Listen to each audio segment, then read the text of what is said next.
Nyasaland, or the Nyasaland Protectorate, was a British protectorate located in Africa, which was established in 1907 when the former British Central Africa Protectorate changed its name. Between 1953 and 1963, Nyasaland was part of the Federation of Rhodesia and Nyasaland. After the federation was dissolved, Nyasaland became independent from Britain on 6 July 1964 and was renamed Malawi. Nyasaland's history was marked by the massive loss of African communal lands in the early colonial period. In January 1915, the Reverend John Chilimwe staged an attempt at rebellion in protest at discrimination against Africans, which prompted some reassessment of the policies by colonial authorities. A growing educated African elite became increasingly vocal and politically active from the 1930s, first through associations, and after 1944, through the Nyasaland African Congress. There was a marked increase in civil agitation when Nyasaland was forced into a federation with Southern and Northern Rhodesia in 1953. The failure of the NAC to prevent this caused its collapse. It was revived not long afterwards by a younger and more militant generation which ultimately invited Hastings Banda to return to the country and lead it to independence. Population. The 1911 census was the first after the protectorate was renamed Nyasaland. The population according to this census was: Africans, classed as natives 969,183, Europeans 766, Asians 481. In March 1920, Europeans numbered 1,015 and Asians 515. The number of Africans was estimated at 561,600 males and 664,400 females, a total of 1,226,000. Blantyre, the chief town, had some 300 European residents. The number of resident Europeans was always small, only 1,948 in 1945, but the numbers rose to about 9,500 in 1960 and declined thereafter. The number of Asian residents was also small. The category of native was large, but there was no general definition of the term. In a Nyasaland court case of 1929, the judge opined that a native means a native of Africa who is not of European or Asiatic race or origin. All others are non-natives. A person's race or origin does not depend on where he or she is born. Race depends on the blood in one's veins. Unlike Europeans of British origin, Nyasaland natives did not hold British citizenship under British nationality law, but had a lesser status of British protected person. By the 1950s, the term native was regarded as offensive, but it was used in all colonial censuses up to and including 1945. Census data from colonial censuses and the first census after independence in the table below show a population that increased quite rapidly. The de facto populations count those actually resident. The de jure populations include absent migrant workers, derived from the de jure population by subtraction of those known to be abroad, plus derived from the de facto population by addition of those known to be abroad. Source: Final report of the 1966 census of Malawi, Zomba, 1968. The colonial censuses were imprecise.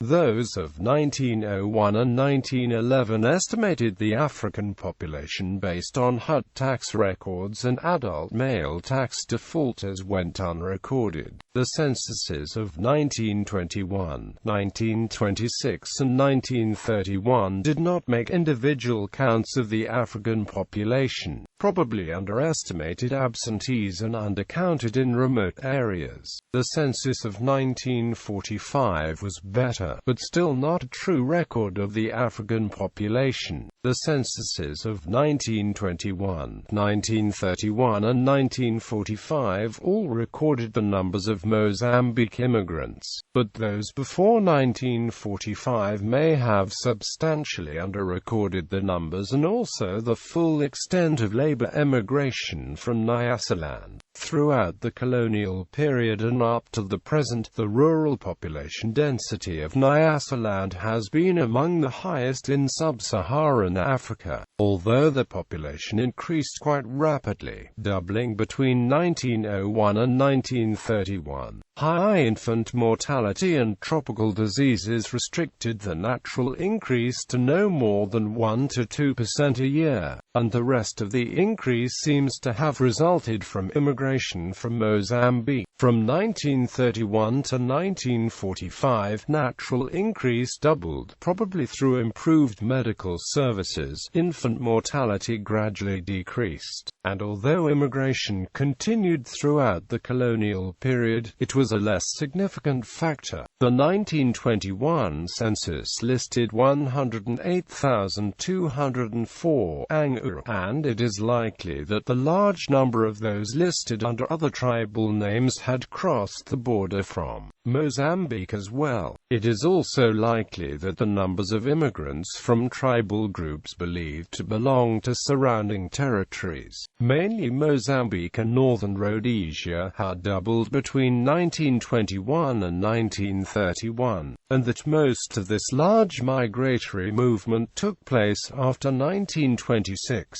The Anguru population further increased by more than 60% between 1931 and 1945, and the 1966 census recorded 283,854 foreign-born Africans, of whom about 70% were born in Mozambique. This inward migration of families was balanced by outward labor migration, mainly of men, to southern Rhodesia and South Africa. The Nyasaland government estimated that 58,000 adult males were working outside Nyasaland in 1935, but the southern Rhodesian census of 1931 alone recorded 54,000 male Nyasaland Africans there, so it was probably an underestimate. In 1937, it was estimated that over 90,000 adult males were migrant workers. Of these, a quarter was thought not to have been in touch with the families for more than 5 years. By 1945, almost 124,000 adult males and almost adult 9,500 females were known to be absent, excluded those not in touch with their families. The great bulk of migrant workers came from the northern and central regions. In 1937, out of 91,000 Africans recorded as absent, less than 11,000 were from districts in the south. Labor migration continued up to and after independence. It was estimated that in 1963 there were 170,000 men absent, 120,000 in southern Rhodesia, 30,000 in South Africa, and 20,000 in Zambia. Administration. Central administration. Throughout the period 1907 to 1953, Nyasaland was subject to direct superintendence and controlled by the Colonial Office and the United Kingdom Parliament. Its administration was headed by a governor, appointed by the British government and responsible to the Colonial Office. As Nyasaland needed financial support through grants and loans, governors also reported to HM Treasury on financial matters. From 1953 to the end of 1963, Nyasaland was part of the Federation of Rhodesia and Nyasaland, which was not a fully independent state as it was constitutionally subordinate to the British government. Nyasaland remained a protectorate and its governors retained responsibilities for local administration, labor and trade unions, African primary and secondary education, African agriculture and forestry, and internal policing. The greater part of the governor's former powers were transferred to the federal government. This had sole responsibility for external affairs, defense, immigration, higher education, transport, posts and major aspects of economic policy, and a predominant role in health, industrial development and electricity. The colonial office retained ultimate power over African affairs and the African ownership of land. The federation was formally dissolved on the 31st of December 1963. At the same time, Nyasaland's independence was fixed for the 6th of July 1964. Most governors spent the bulk of the career in other territories,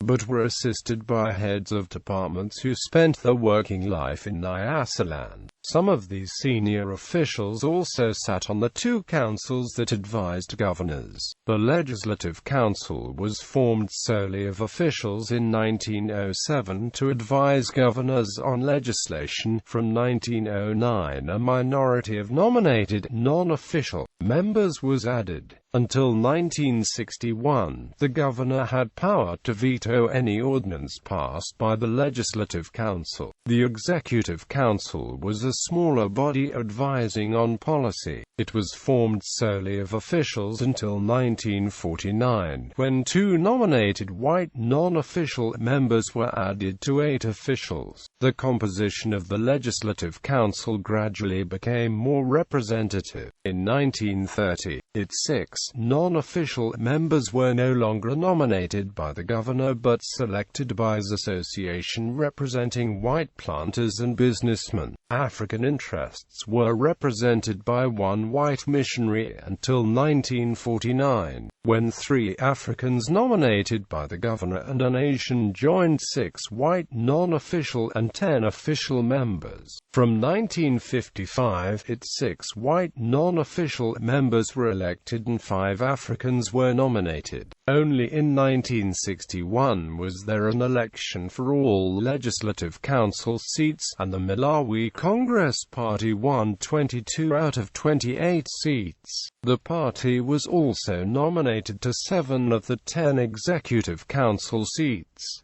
Local administration. The Protectorate was divided into districts from 1892, with a collector of revenue, later called District Commissioner, in charge of each. There were originally around a dozen districts, but the number had increased to some 24 at independence. The 12 collectors and 26 assistants in 1907 were responsible for hut tax and customs duties and also had judicial responsibilities as magistrates, although few had any legal training. From 1920, the district commissioners reported to 3 provincial commissioners for the northern, central and southern provinces, who in turn reported to the chief secretary in Zomba. The numbers of district commissioners and their assistants rose slowly to 51 in 1937 and about 120 in 1961. In many parts of the Protectorate, there were few strong chiefs and, at first, the powers of existing chiefs who were powerful was minimized in favor of direct rule by the collectors.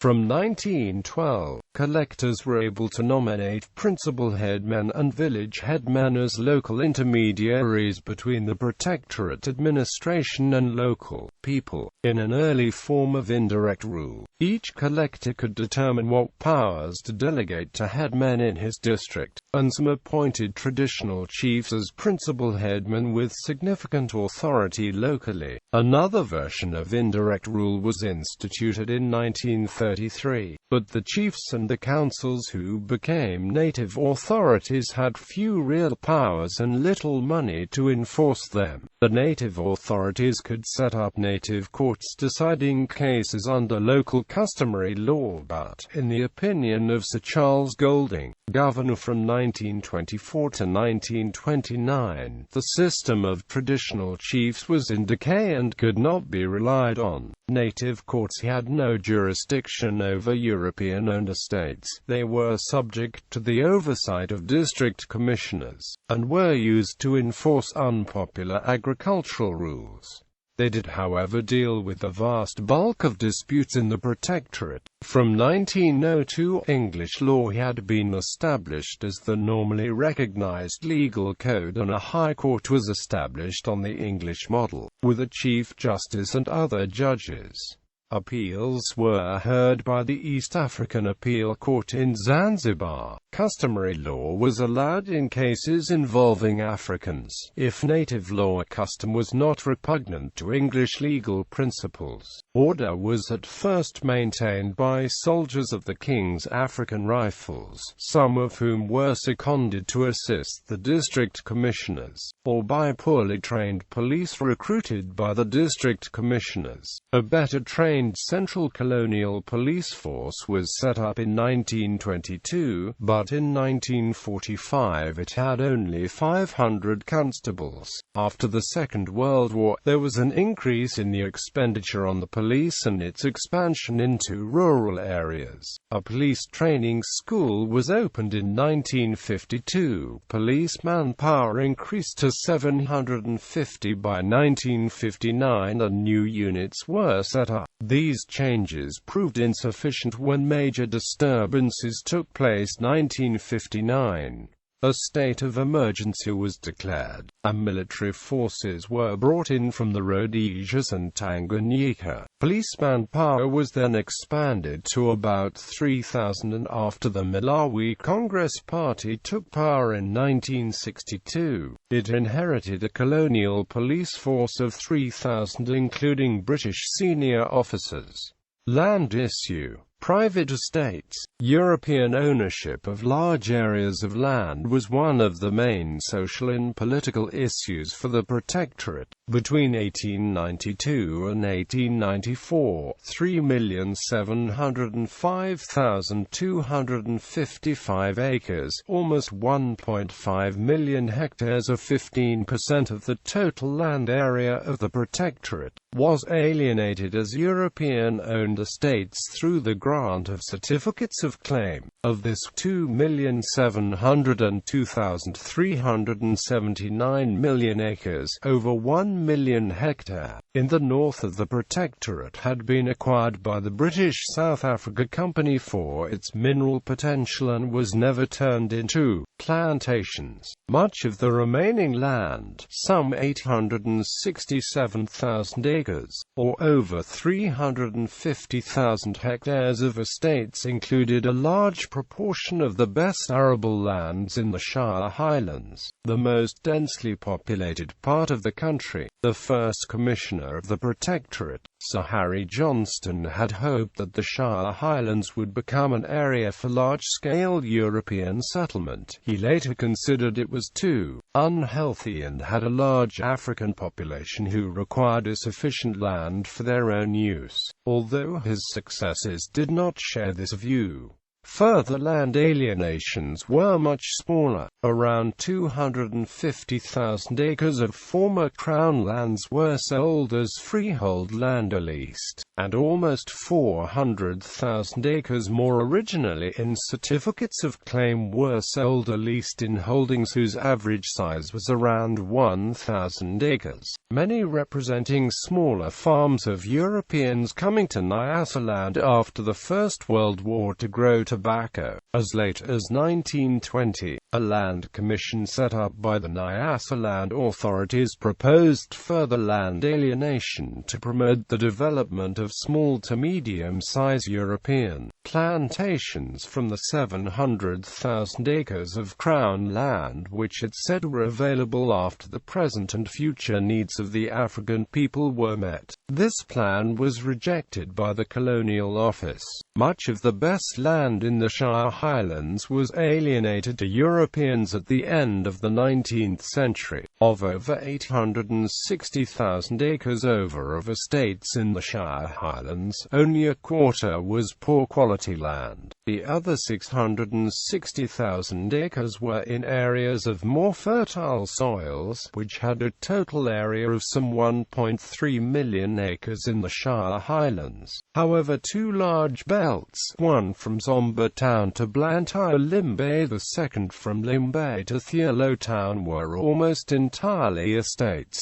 In these two significant areas, trust land was rare and consequently overcrowded. In the early years of the Protectorate, little of the land on estates was planted. Settlers wanted labor and encouraged existing African residents to stay on the undeveloped land. It seems likely that, by the 1880s, large areas of the Shire Highlands had become underpopulated through fighting a slave raiding, and that it was these almost empty and indefensible areas that Europeans claimed in the 1880s and 1890s. Few Africans were resident on estate lands at the time. Many of those who were left when rents were introduced, and earlier residents who had fled to more defensible areas usually avoided returning to settle on estates. New workers were encouraged to move onto estates and grow their own crops, but were required to pay rent, usually satisfied by 2 months' labor a year in the early years under the system known as thangata, although later, many owners required a longer period. In 1911 it was estimated that about 9% of the Protectorate's Africans lived on estates. In 1945, it was about 10%.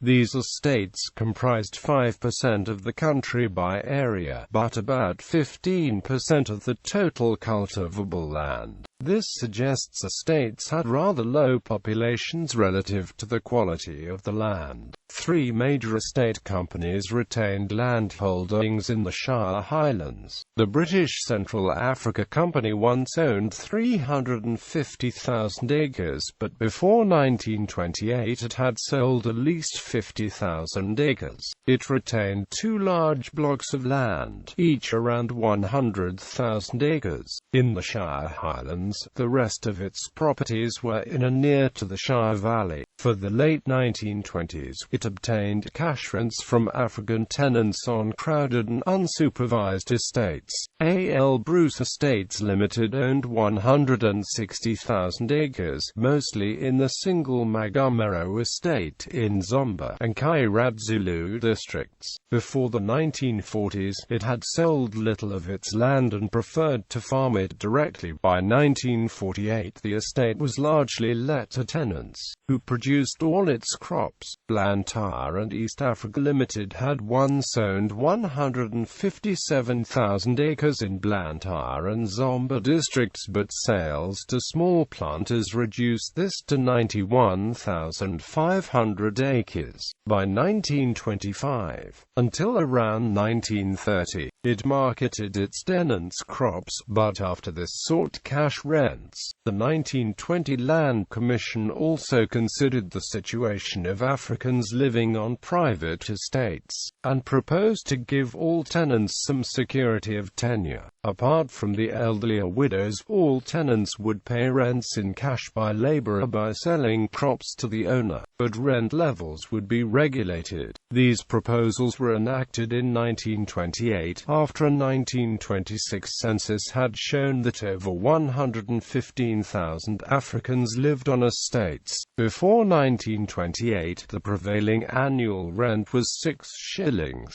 After 1928, maximum cash rents were fixed at £1 for a plot of 8 acres, although some estates charged less.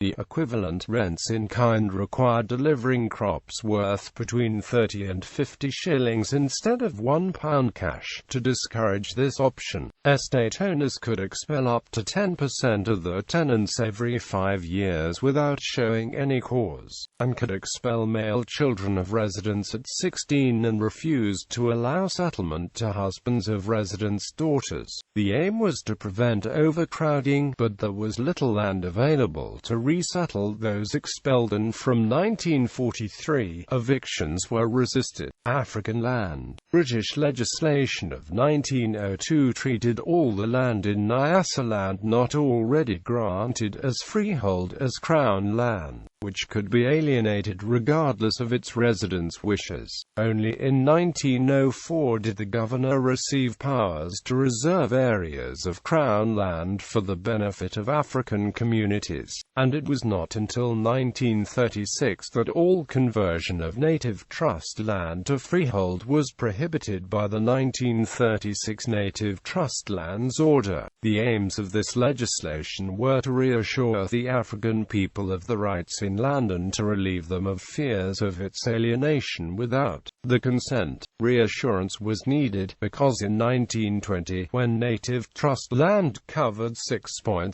million acres, a debate developed about the respective needs of European and African communities for land. The Protectorate administration suggested that, although the African population might double in 30 years, it would still be possible to form new estates outside the Shire Highlands. Throughout the whole Protectorate, the vast majority of its people were rural rather than urban dwellers, and over 90% of the rural African population lived on Crown lands. Their access to land for farming was governed by customary law. This varied, but generally entitled a person granted or inheriting the use of land the exclusive right to farm it for an indefinite period, with the right to pass it to the successors, unless it was forfeited for a crime, neglect or abandonment. There was an expectation that community leaders would allocate communal land to the community members, but limit its allocation to outsiders.